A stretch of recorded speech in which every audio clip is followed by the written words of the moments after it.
Hai semuanya, hari ini kita mau nunjukin gimana sih cara pemasangan end computing khusus tipe M300. Saksikan ya.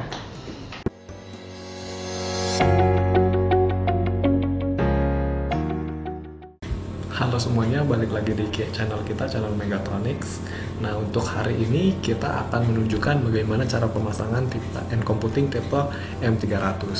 Nah, di sini kita udah topologi sederhana, di mana ini internet terhubung ke router, kemudian routernya terhubung ke switch, kemudian server end computingnya ini terhubung ke switch juga, dan juga perangkat M300-nya. Nah, di sini kita contohin dari satu M300, satu kotak M300 yang isinya itu ada large-nya satu, kemudian ada small line-nya dua. Nah, kalau M300 ini berbeda sama tipe end computing yang lain, jadinya dia cukup satu switch, satu kabel aja yang terhubung ke large client-nya. Jadi large client terhubung ke switch-nya, kemudian si small client-nya ini terhubung ke large-nya gitu. Jadi lebih hemat kabel lah istilahnya, lebih hemat port switch-nya, jadi bisa lebih banyak muatnya gitu. Nah, di sini gitu. Nanti kita akan tunjukkan bagaimana cara untuk pemasangan perangkatnya. Nah, untuk penginstalasi software ini sama aja sih. Jadi misalkan kita pakai end computing M300, L300 sama RX, itu sama aja proses instalasi software vSpace-nya, sama-sama nanti kita install software vSpace-nya di server ini, kemudian nanti M300-nya akan mendeteksi dan connect juga gitu. Nah, mereka juga sama, jadi mereka juga sebetulnya bisa digabung sih. Jadi misalkan M300 mau jalan bareng sama L300 sama RX300 itu bisa bareng-bareng gitu. Nah, tapi untuk yang kali ini kita demokannya yang M300-nya saja connect ke si servernya gitu. Nah, untuk pertama kita harus install yang namanya vSpace. Nah, gimana sih dapetin vSpace itu? Itu bisa dapetin dari endcomputing.com. Nah, kita masuk ke website endcomputing.com. Semoga nggak lambat. Wah, lumayan cepet. Nah, di sini kita harus punya akun dulu. Kalau misalkan belum punya akun, itu bisa kita create account gitu. Nah, bisa bikin di sini. Nah, tinggal isi nama, alamat email, segala macam, isi data dirinya semuanya. Nanti klik create new account, nanti akan ada email konfirmasi pembuatan akun, diklik aja approve gitu. Setelah dapat email account itu, nanti kita sudah bisa login. Nah, di sini saya sudah punya akun sih, jadi saya pakai aja akun punya saya.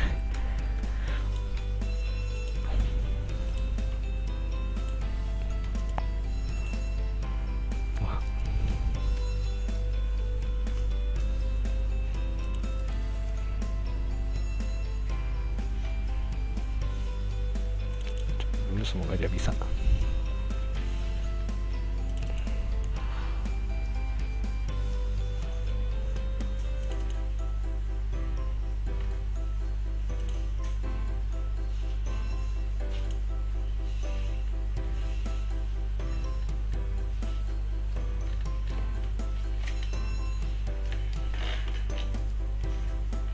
Nah, di sini masuk ya.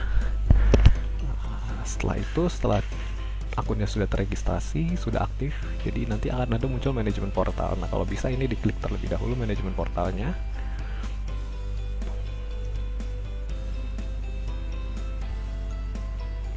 Nah, di sini kita sudah masuk manajemen portalnya. Nah, di sini kita bisa pantau sih semua perangkat kita, mau beli lisensi, mau atur lisensi, atau mau kita lihat perangkat kita yang udah keregister itu muncul di mana. Nah, untuk yang vSpace itu kita bisa lihat di sini. Nah, ini untuk yang fitur-fitur lain yang disediakan end computing, ada RX HDX, Super RDP. Nah, untuk end computing itu bisa kita lihat di sini. vSpace installation. Nah, di sini nanti kita kelihatan status lisensinya, terus perangkat yang dibutuhkan untuk lisensinya ada berapa, terus perangkat yang udah keregisternya gitu di sini.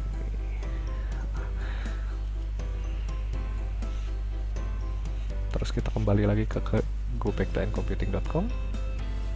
Oh iya, sebelum masuk ke end computing management portal, nanti dia sebelum kita tampil ke halaman utama itu nanti akan ada muncul kayak agreement gitu. Nah, nanti di approve aja agreementnya, di approve, setelah itu masuk ke halaman portal itu gitu.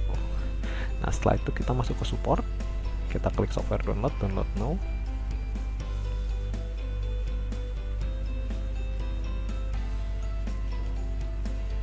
sini kita tinggal pilih tipe encomputing apa. Misalkan saya di sini kan mau pakainya tipe L300 aja gitu, tipe encomputing L300 itu bisa. Kemudian OS-nya kan tadi Windows Server 2019, kita apply aja, itu bisa disesuaikan juga.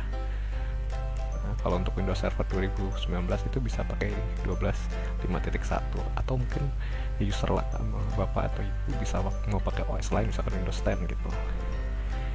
Kita apply aja Windows 10. Nah, Windows 10 ini bisa yang enterprise, yang berbayar. Nah, tapi dia ada trial 5 unit, maksimum concurrent of terminal session gitu, dibatasi 5 unit, jadi ada trial 5. Kemudian kalau untuk AMP ini, dia ini long term version, jadi nggak perlu bayar, ini free, karena fiturnya juga berbeda, karena yang enterprise ini lebih banyak fiturnya. Kemudian support operating sistemnya bisa dilihat di sini, maksimum 2016 kalau yang versi 11 LTS. Misalkan kalau mau yang free ini bisa pakai fitur yang LTS aja gitu. Kalau yang enterprise ini berbayar, cuman kan kita hanya trial, dan kita juga trialnya nggak nyampe lebih dari 5 perangkat, jadi kita coba yang versi 12 gitu. Misalkan bapak pakai Windows 10, nah di sini ada maksimum OS-nya juga. Untuk sampai saat ini sih maksimumnya di versi 1909 gitu. Kalau untuk ngecek maksimum sistem operasinya itu kita bisa buka, kita bisa tulis WinFare. Nah di sini kita pakainya 1809 Windows Server 2019. Nah, di sini kalau untuk Windows Server 2019, nah untuk Windows Server 2019 nggak ada batasannya. Kalau Windows 10 dia ada maksimum 2004 yang versi 12.5.1. Tuh, jadi bisa pakai download yang di sini. Nah, nanti kita klik download aja. Nah, kemudian kita tunggu aja downloadan selesai. Tuh.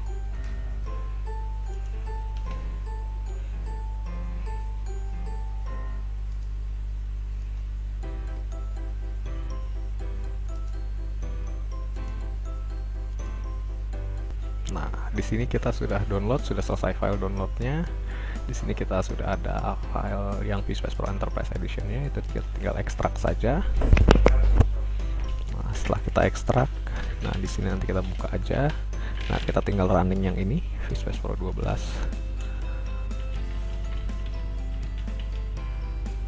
Ini ada informasinya, selamat datang di instalasi computing, bla bla bla. Nah, ini informasinya. Nah, nanti kita klik next. Nah, ini express atau custom, ini kita sarankan untuk express kalau misalkan untuk instalasi standar. Kalau instalasi custom ini untuk instalasi lebih lanjut, kita coba express dulu aja. Nah, ini agreementnya, ini bisa kalau misalkan diklik di sini kita bisa cek outline-nya, itu bisa. Jadi kita langsung agree aja. Nah, ini kita tinggal we ready to install, kita siap install, kita install aja langsung.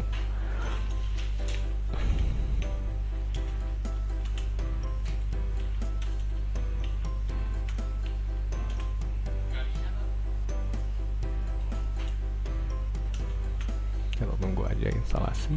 Biasanya sih kalau saya, selain kan kita selain butuh software vSpace, kita juga butuh user-usernya.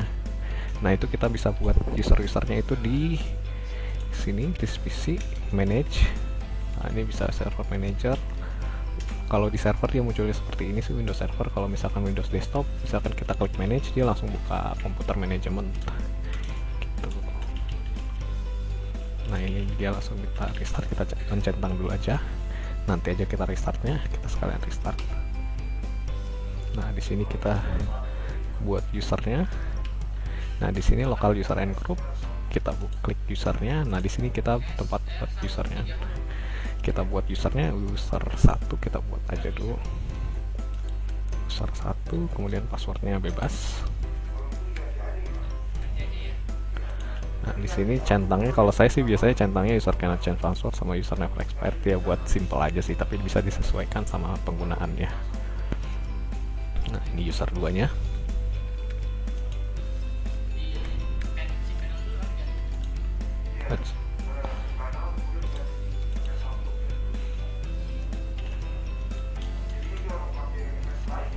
Nah, di sini udah ada user 1 sama user 2-nya.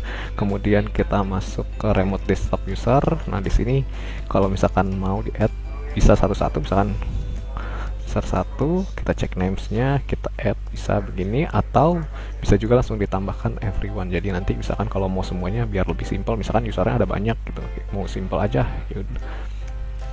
Nah ini kita bisa juga ketik everyone, kita add. Nah nanti everyone bisa, atau user per user juga bisa. Jadi nanti misalkan ada user 1, user 2, user 3. Nah user 3 ini nggak pakai computing, nggak perlu di add di sini gitu. Atau mau semuanya aja langsung di add, bisa di add everyone gitu. Di sini kita pakai everyone aja. Nah setelah ini dua ini sudah. Nah ini dia, kita tinggal restart aja. Jadi kita setelah install VSpace, kita bikin usernya, kita restart. Setelah di restart, setelah kita instalasi nanti akan ada dua software, VSpace Console sama VSpace Manager. Nah nanti yang pertama kali kita buka itu, kita buka dua aja VSpace Manager. Nah tampilannya seperti ini, online registration. Kenapa harus saya register? Nah kalau kan tadi kita udah bikin akun ncomputing.com, nah itu kita bisa gunakan untuk register. Nah ini juga bisa ikut petunjuknya dia. Nah, tapi kan kita tadi udah buat akun, kita pakai akun yang tadi saja.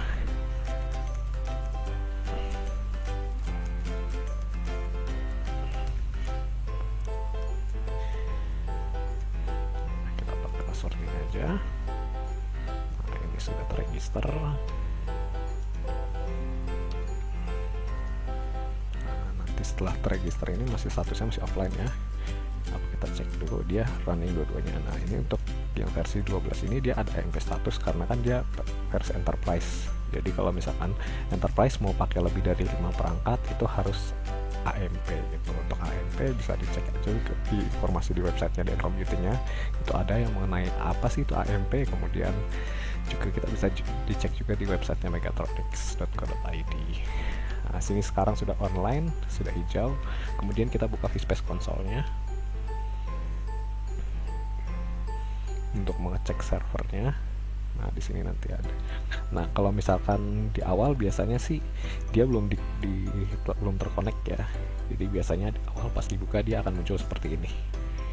Gitu. Jadi kita harus hubungkan dulu software ini ke perangkat software yang ini gitu. Nah nanti kita connect aja. Nah ini bisa masukin alamat IP-nya 192.8.100.10, atau kalau mau simpel bisa juga karena dia masih satu program terinstall di satu PC yang sama, kita bisa langsung masukin aja. Kita bisa masukin langsung aja localhost. Nah nanti dia akan terhubung gitu. Nah nanti di sini untuk manage device-nya, nanti di sini kalau device yang sudah terhubung nanti akan muncul semua di sini. Kita bisa device setting, fan session-nya kita reboot gitu. Di sini manage servernya, ini nama servernya. Nah di sini kita bisa lihat informasi server kita. Kemudian di sini juga ada sessionnya, nanti sesi-sesi user yang sudah login nanti akan muncul di sini. Nanti kita akan coba demokan sedikit lah bagaimana sih fitur-fitur multi session ini. Kemudian di sini ada pengaturan servernya, misalkan auto logon atau yang lain-lain gitu, logon timeout gitu. Pengaturan CPU memorinya. Kemudian USB, kalau misalkan USB-nya mau bisa dicentang aja. Kalau USB yang untuk misalkan flash disk ataupun yang non keyboard dan mouse itu misalkan mau di disable, itu bisa tinggal centang aja di sini gitu. Sekarang ini kita coba hubungkan aja perangkatnya ke si PC. Nah di sini udah terpasang 3 ncomputing atau 1 M300, yang dimana satu M300 nya itu berisi satu induknya, hostnya yang ini, kemudian 2 smallnya yang ini, satu lagi ada di sini. Nah gitu. Nah untuk topologinya sendiri dia memang agak sedikit berbeda ya sama yang tipe L series sama RX 300 yang kemarin kita lihat. Nah dia ada 3 LAN sini, di sini sama di sini. Nah yang kiri kanan ini dihubungkan ke si small clientnya gitu. Dia lewat power of Ethernet. Jadi si small clientnya ini dia itu nggak ada kabel power sama sekali, cuman ada USB untuk keyboard mouse, ini USB keyboard mouse, layar, sama si kabelannya terhubung ke si induknya. Nah kabelannya terhubung ke induknya. Nah induknya ini, yang ini dia terhubung ke switch yang ada di bawah sini. Ini router, ini topologinya hampir sama kayak yang kemarin. Nanti kita akan tunjukin juga topologinya. Kemudian yang sebelah kiri juga sama, dia terhubung ke ini yang sama kayak yang satu lagi. Nah, kan ada satu lagi nih slotnya yang sini nih. Nah, ini USB. Nah, USB-nya ini itu bakalan ngaktifin USB yang ini kalau dicolok. Jadi yang ini tuh sebetulnya belum aktif nih yang di small client-nya. Kalau yang untuk di large client-nya udah aktif. Nah, gimana sih cara ngaktifin USB yang di depan ini? Nah, kalau mau USB-nya itu diaktifin pakai kabel USB yang seperti ini, yang kayak USB printer. Jadi nanti di induknya ini kan ada USB. Nah, ini colok aja. Nah, ini terhubung begitu. Kemudian si ininya nih, bagian yang biasanya ke printernya itu ke si small client-nya. Terus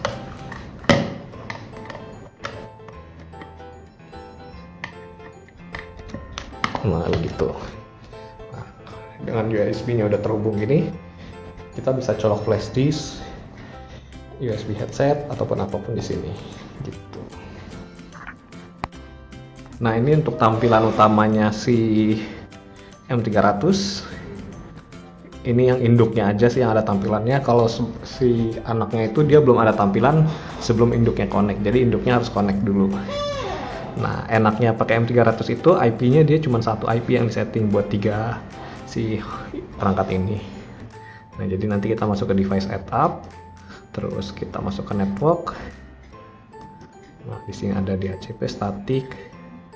Terus atau mau manage loginnya di perangkat pertama, perangkat kedua, ini perangkat induknya. Ini perangkat induk kedua, ini perangkat induk ketiga, perangkat anak kedua, ini perangkat anak ketiga gitu. Nah, ini enable USB-nya, ini untuk resolusinya, ini untuk jaringannya. Nah, kita masukin IP-nya aja. Kita pakai sama yang kayak kemarin aja. 100.20 aja deh. Sampai kemarin. Nah, kita pakai 100. Satu udah. DNS kita kosongin aja.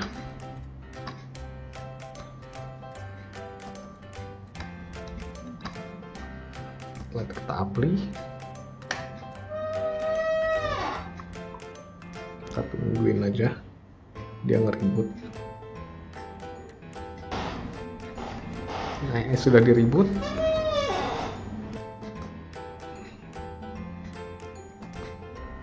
Nah, ini dia nama servernya udah muncul.